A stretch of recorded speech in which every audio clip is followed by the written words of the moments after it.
Urban FM 104.5. Urban FM 104.5. Vous êtes sur les 104.5 Urban FM, la station urbaine, et vous écoutez le Da Fresh Morning. On est avec Jean-Paul. Jean-Paul, bonjour. Bonjour Da Fresh. Comment tu vas ce matin? Ça va très bien. Et le week-end? Oui, tranquille, en famille. Alors, l'actualité internationale est tournée vers quoi? On va aller au Mali, où on a appris hier la disparition d'un des poids lourds de la politique malienne. C'est l'ancien Premier ministre Soumeylou Boubèye Maïga, qui est décédé hier dans une clinique de Bamako. Il faut savoir que depuis août 2020, Soumeylou Boubèye Maïga, qui était, comme je l'ai dit, un poids lourd de la politique malienne, puisqu'il a occupé plusieurs postes ministériels, notamment sous le gouvernement d'Ibrahim Boubacar Keïta, dont il a même été le Premier ministre entre 2017 et 2019.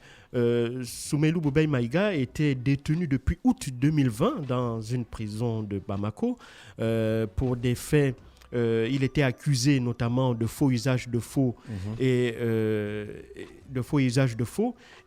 justement concernant une affaire d'achat d'armes et aussi d'acquisition de l'avion présidentiel d'Ibrahim Boubacar qui était en 2014. Cette affaire qui avait relevé un énorme scandale financier qui avait même entraîné la chute de ce gouvernement-là à l'époque. Mais lui, au moment de ces faits, M. Boubèye Maïga était évidemment le ministre de la Défense. Donc c'est lui qui avait été un peu le maître d'œuvre de ces opérations financières-là.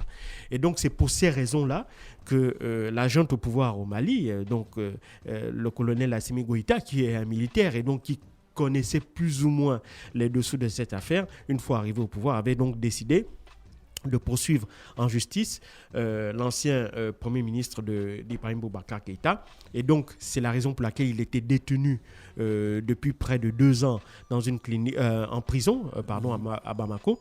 Mais au cours de ces derniers mois, sa santé s'était très fortement dégradée en prison et c'est la raison pour laquelle il avait même été transféré depuis décembre dernier dans une clinique de Bamako. Le 2 mars, son épouse avait même saisi le chef de la junte, le colonel Assimi Goïta, par le biais d'une lettre ouverte dans laquelle elle se préoccupait.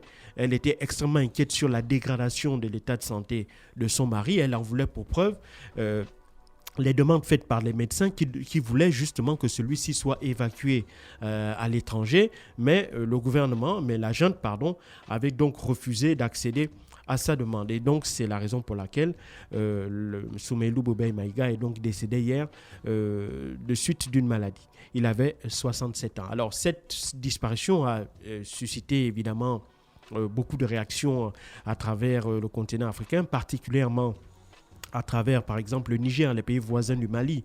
Mohamed Bazoum, l'actuel président nigérien, qui connaissait très bien l'ancien Premier ministre, a justement rendu hommage à l'illustre disparu. La même chose pour Moussa Faki Mahamat, qui est le président de la Commission de l'Union africaine.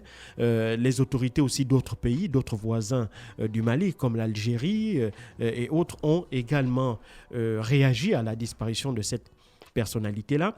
Mais évidemment, derrière, ça pose une question sur, si tu veux, la manière dont sont traités les prisonniers au Mali et particulièrement les anciens hauts dignitaires de l'État. Alors, il semblerait donc, quand on regarde, il faut savoir aussi que, par exemple, l'ancien président Ibrahim Boubacar Keïta, qui lui, avant de décéder, bien entendu, avait connu aussi également une très forte dégradation de son état de santé, mais celui-ci avait évidemment, dans un premier temps, pu être soigné par le biais d'une évacuation sanitaire aux Émirats arabes unis. Malheureusement, ça n'avait pas empêché que par la suite, également, il décède, mais évidemment, son état, cela aussi en dit long sur l'état de déliquescence des structures sanitaires des pays d'Afrique francophone en particulier. Et dans ces pays-là, la plupart des personnalités politiques, des membres de gouvernement, lorsqu'ils sont malades, ils se font évacuer à l'étranger où les hôpitaux, les structures sont véritablement mieux équipées, où le personnel est mieux formé, où toutes les conditions sont réunies. Ne détournez pas l'argent de l'État là, ils pouvaient construire des belles structures.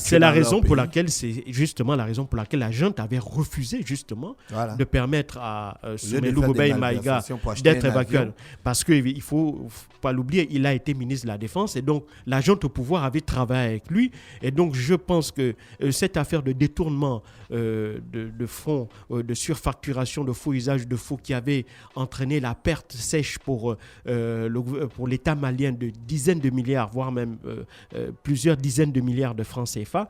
Et donc il y a certainement, c'est certainement ce qui a motivé en fait la raison pour laquelle le colonel Assimi Goïta avait refusé d'accéder justement à la requête de celle qui est maintenant la veuve de Soumaïlou Boubèye Maïga pour obtenir évidemment son évacuation à l'étranger. Et donc tout ça ramène encore justement cette réalité, comme je le disais, le fait que les gouvernements ne font pas de la santé une priorité, c'est-à-dire qu'ils ne dotent pas les pays, leur propre pays, de véritables matériels ou d'équipements et de personnel qualifié pour soigner les populations et pour soigner aussi eux-mêmes, parce qu'eux, ils s'exemptent de cette nécessité d'être soignés dans leur pays où les structures sanitaires ne sont pas à la hauteur. Et donc, eux, du fait de leur position, privilégient des évacuations sanitaires à l'étranger et malheureusement pour certains d'entre eux, lorsque cette évacuation-là n'est pas possible, l'état de santé de la personne se dégrade et voire même décède. En fait, je pense que les militaires maliens ont voulu justement rappeler à ces anciens dignitaires maliens, là en l'occurrence l'ancien Premier ministre Soumaïlou Boubèye Maïga, la réalité de la déliquescence des structures sanitaires maliennes. Il faut savoir que le Mali est considéré comme l'un des pays les plus pauvres du monde et donc l'un des systèmes de santé est le moins performant et le plus inopérant, et donc en grande partie du fait que soit les investissements qui étaient destinés à la santé n'ont jamais y été affectés, soit évidemment on a eu des cas de détournement massif de deniers publics, comme c'est le cas de l'affaire de l'achat d'équipements militaires et de l'avion présidentiel en 2014. Et donc tout ça, cette rancœur-là a fait que, au sortir de ce scandale-là, Soumaïlou Boubèye Maïga est même monté en grade, si tu veux, aux yeux d'Ibrahim Boubacar Keïta, puisque 3 ans plus tard, en 2017, il en fera son Premier ministre. Malheureusement pour lui, il ne sera Premier ministre qu'environ durant 2 ans. En fait, 1 an et demi, pour être un peu plus juste, parce qu'évidemment, en 2019, un certain nombre de faits liés à la dégradation de la situation sécuritaire au Mali. Il faut savoir qu'il y avait eu un massacre de 160 Peuls dans le centre du Mali, un massacre qui avait été attribué aux chasseurs Dogon. Et donc, cette dégradation-là de la situation au Mali sur le plan sécuritaire était en partie due au fait que les chasseurs Dogon accusaient les Peuls d'avoir soutenu ou de soutenir des groupes djihadistes qui sévissaient dans la zone. Et donc, cette insécurité liée à la menace djihadiste va entraîner des tensions intercommunautaires, et ces tensions intercommunautaires vont être exacerbées par, évidemment, aussi l'armée, parce que l'armée, en voulant venir restaurer l'ordre et la sécurité dans la zone, vont se heurter justement à l'hostilité des populations, aussi bien Dogon que Peul, et ça aussi va entraîner quelques situations dommageables avec des pertes en vie humaine aussi du côté des Peul et des Dogon. Et donc tout ça faisait que à la fois il y avait des tensions intracommunautaires et à la fois il y avait des tensions vis-à-vis de l'État malien, parce qu'ils estimaient que l'État malien soit ne prenait pas les bonnes, n'était pas suffisamment actif pour ramener la sécurité dans la zone, et surtout qu'ils ne prenaient pas les bonnes décisions, puisque c'est vers ces populations civiles qu'ils étaient censés se protéger que l'armée se retournait. Donc c'est tout ça qui avait évidemment exacerbé les députés maliens, qui avaient déposé une motion de censure, et cette motion de censure, avant qu'elle n'ait été votée, pour éviter justement une crise politique à l'époque, le Premier ministre, donc Boubèye Choguel Maïga, avait donc décidé de démissionner, et donc Ibrahim Boubacar Keïta avait accepté cette démission-là. Donc c'était l'avant-dernier Premier ministre en fait d'Ibrahim Boubacar Keïta, avant que lui-même aussi ne soit renversé en août 2020. Donc c'est une personnalité qui a joué un rôle de premier plan, notamment durant la période des 10 années, des années où Ibrahim Boubacar Keïta était président de la République du Mali. C'est quelqu'un qui était membre justement de, si tu veux, la majorité présidentielle. Hein. Il n'était pas membre du parti d'Ibrahim Boubacar Keïta. Il était le président d'un petit parti qui s'appelle l'Alliance pour la solidarité au Mali, Convergence des forces patriotiques, l'ASMA-CFP. C'est ce petit parti-là qui grâce à ce petit parti, qu'il a gravi progressivement les échelons à l'intérieur de la majorité présidentielle pour accéder justement à la primature en 2017. Donc, c'est une page de l'histoire malienne qui se tourne, une autre page de l'ère Ibrahim Boubacar Keïta qui se tourne. Et évidemment, c'est assez dommage de la manière justement dont cette personnalité-là aura disparu.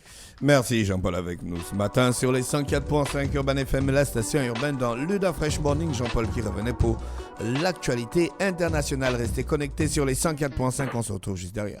Urban FM 104.5.